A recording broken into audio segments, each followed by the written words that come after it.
Biografía y Memorias de Camilo VI. Capítulo 5. Auxilio, Camilo. Cuando nos levantamos aquella mañana, no sabíamos en dónde poner el cuerpo. Era ya tarde, más de las 10. Para un niño de 9 años, tan enamorado como yo del movimiento y de la vida que pasaba a mi alrededor, el último día del colegio era siempre como un enorme portón de acero a través del cual no se veía nada. Quiero decir que no solo no echaba de menos las clases y los profesores, sino que incluso sentía en alguna esquina del alma que todo aquello no existía. Y no porque lo odiase, sencillamente no pensaba en ello. El colegio se había volatilizado, de modo que cada mañana era una alegría nueva. Incluso una mañana como aquella en que el calor levantino pesaba como una piedra. Era sábado tal vez. Las chicharras atronaban por todas partes. El sol parecía pegado en el suelo como una hoguera infinita. A los 8 años y en esas circunstancias solo se piensa uno en resolver los problemas que siente en su piel. Imagino que desayuné más o menos como todos los días, que mi madre me dio un beso como todos los días, que me mandó alguna cosa. Mamá, yo voy a bañarme, yo voy a darme un baño a las balsas. No quiero que vaya solo. Pues me voy con José. Pero José tendría entonces unos 12 años. Ni siquiera solía yo darle opción a que opinara sobre mis deseos. Si tenía calor, le decía que me acompañara a darnos un baño y no imaginaba contradecirme. No desde luego por sometimiento a la autoridad de su hermano menor, sino porque era aquello mismo lo que él deseaba plantear, pero solo tenía 12 años. Con José, dijo mi madre, ni hablar, peor que si fuera solo. Si tienes calor te remojas en casa, no quiero que os ahoguéis los dos. Consuelo estaba haciendo las camas y limpiando las habitaciones. Ella tenía ya más de 20 años, era una mujer fuerte y guapa. Escuchó la prohibición tajante de la señora Joaquina y ni apartó los ojos de su labor para no inmiscuirse en el asunto. Yo me senté en un rincón del pasillo, sofocado e imaginando de qué modo podría salirme con la mía. Cuando Chelo cerró la puerta de la habitación, pudo ver que su hermano Camilo, su preferido, estaba acurrucado, dando grandes suspiros de tristeza, casi ahogado. «Pero chato, ¿qué te pasa?» Yo levanté la cabeza y la miré con los ojos deliberadamente ingenuos, como sorprendido por una pregunta que tanto esperaba. «Es que tengo mucho calor». «Pues vaya novedad, y yo también. Tienes calor porque hace mucho calor. ¿Y a ti no te gustaría ir a darte un baño en las balsas? Si no tuviera otra cosa que hacer». «Ya has terminado», insistí. «En esta casa no se termina nunca. Debo ir a la compra». «Pues te vienes con nosotros a las balsas. Nos dejas allí para que nos bañemos y tú te vas a la tienda. Luego nos buscas. Así no enfadará tu madre». Chelo me revolvió el pelo con la mano. Me miró despacio y se apartó de mi lado. Un minuto después regresaba con las manos juntas y tendidas delante del pecho. Las abrió de golpe sobre mi cabeza y unos goterones de agua fresca me salpicaron la cara. No sabía si llorar de rabia, pero al verla a ella riéndose feliz, la imité y me abracé a su cintura. Es poco, le dije. Llévame a las balsas. ¿Y te portarás bien? Aunque no hubiera tenido intención de hacerlo, le hubiera respondido de la misma manera. Pues claro. Debió de convencer a mi madre, sin mucho esfuerzo. Todavía ahora me veo colgado de su mano derecha caminando deprisa por la calle hacia las afueras de Alcoy. José saltaba al otro lado, procurando como yo arrastrar los pies en el suelo para levantar polvo.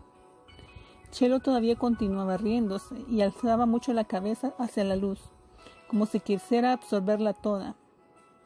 Aunque las calles estaban casi vacías a causa del bochorno, algunas mujeres nos saludaban desde puertas y ventanas en un alto repentino de su trabajo casero.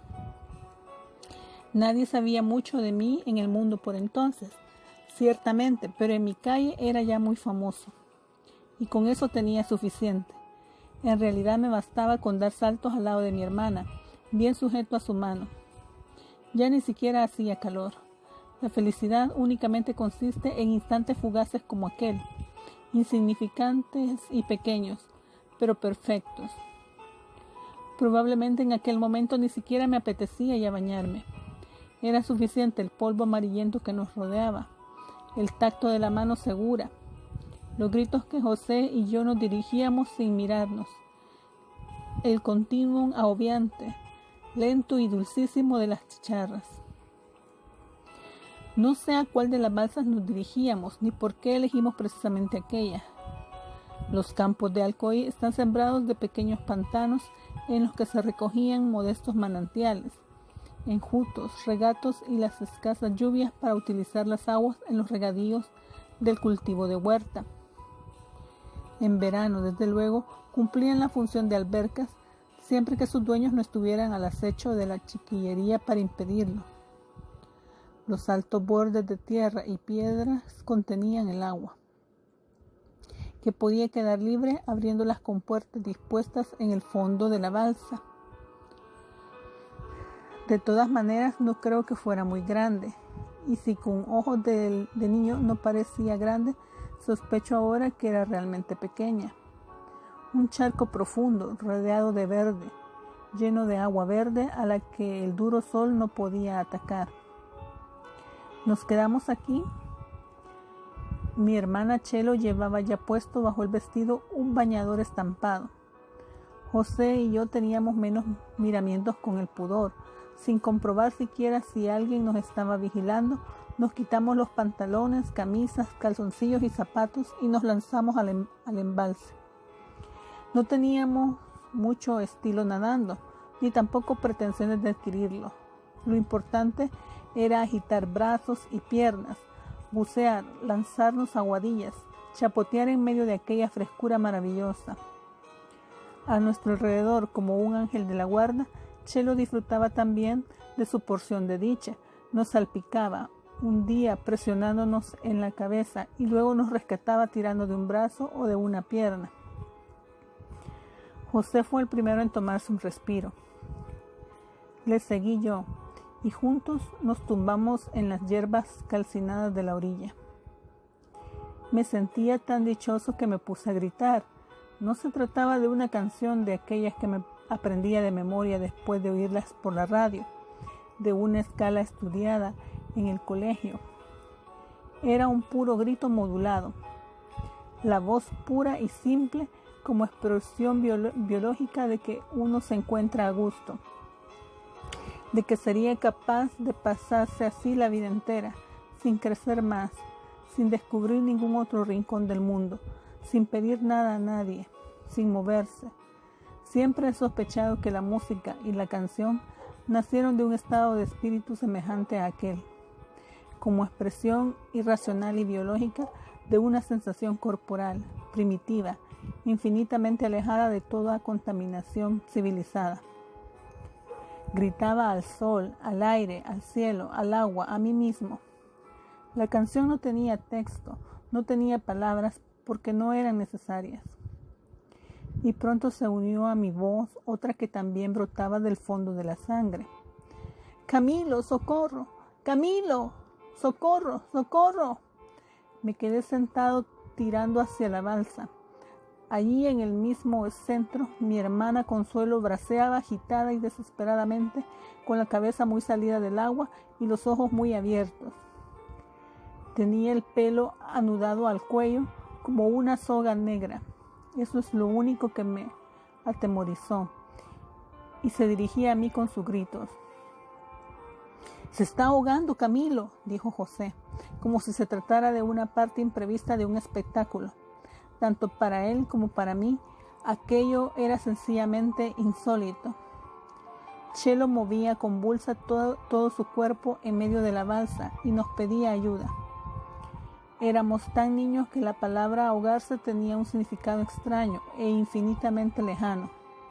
No quería decir que Chelo estaba a punto de morir, que nunca más me acariciaría la cabeza, que no volvería a llevarnos de la mano ni a reír a nuestro lado. Se ahogaba y eso era todo. Nuestra primera reacción, agobiados por el asombro, fue tumbarnos en el suelo, a extender los cortos y débiles brazos hacia el agua, para que nuestra hermana se agarrara a ellos, pero Chelo estaba muy lejos de nosotros. Parecía imposible que en un mundo tan pequeño ella estuviera tan lejos. Intentaba avanzar hacia los bordes, pero continuaba atrapada por el violento remolino de las aguas, y los bordes eran cada vez más altos. Nosotros no teníamos fuerza suficiente para sujetarla. ¿Cómo podía suceder aquello en una mañana tan hermosa? «Llamad a alguien, no puedo salir, id corriendo», gritó ella. Y como si de pronto hubiéramos adquirido conciencia de lo que en realidad ocurría, José y yo echamos a correr por el campo, cada uno en un sentido distinto. Encontré a una mujer muy mayor, me parecía vieja, con cerca de 40 años, pienso ahora. Estaba vestida de negro y trabajaba en una zona de cultivo, llena de altas plantas que me azotaban el cuerpo desnudo. Al verme correr enloquecido, sin una prenda sobre la piel, dejó su herramienta y se dirigió a mí con los brazos abiertos. Debía de pensar que algún animal me perseguía. «Chiquet, Chiquet, mi hermana no puede salir de la balsa». La mujer se dio rápidamente cuenta de la situación, paró en seco su carrera y emprendió otra hacia el extremo de la huerta, más alejado de donde yo estaba. Yo la seguí gritando, porque creí que se había asustado y huía de mí. Pero enseguida vi cómo se agachaba, cogía una cuerda y saltaba por entre las plantas en dirección a la balsa. Ya no se ocupaba de mí para nada. La seguía a trompicones con el corazón en la garganta. Mi hermano José había desaparecido del horizonte y se me ocurrió pensar que también él estaba en la balsa. «Chelo, Chelo, espera». Pero aquella intrépida samaritana estaba ya actuando al borde de la balsa, arremangada la falda por la forzada postura, una pierna firmemente asentada en el terreno. Lanzaba la punta del cabo hacia mi hermana, cada vez más temerosa y asustada. Consuelo siempre había sido una mujer muy vigorosa.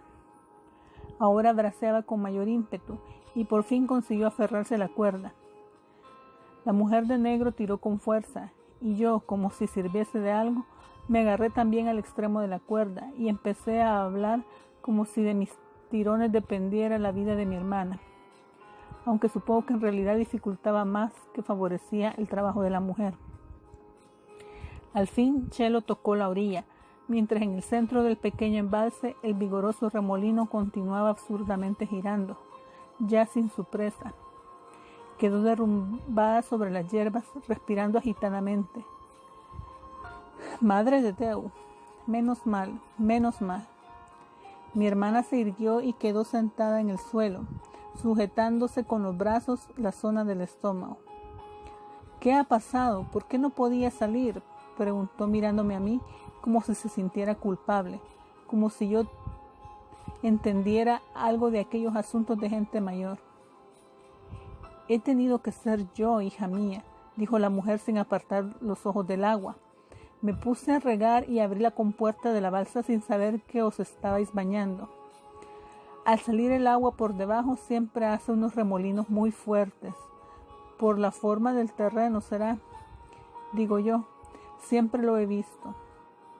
Menos mal que tu hermano me avisó a tiempo». Todavía discutieron un rato sobre aquel fenómeno que a mí no me interesaba nada. Chelo estaba sentada allí, muy cansada aún. Me miraba y sonreía. Eso era lo que a mí me importaba. Al cabo de lo que me pareció mucho tiempo, reapareció José persiguiendo él también a un huertano que había por fin encontrado en su carrera.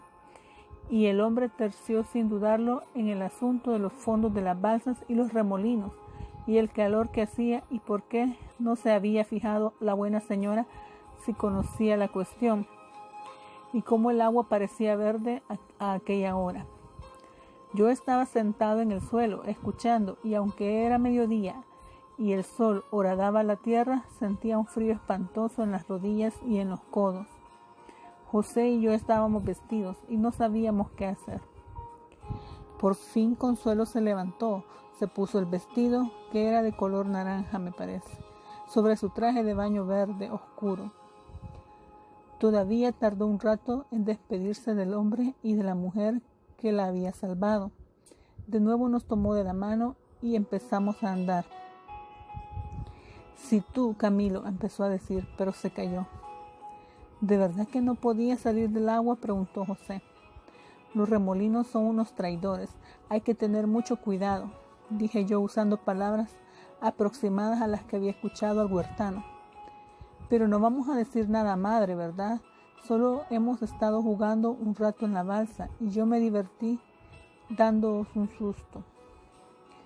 «¿Y podremos volver?», pregunté. «Pues claro que sí, pero nos bañaremos en otra balsa».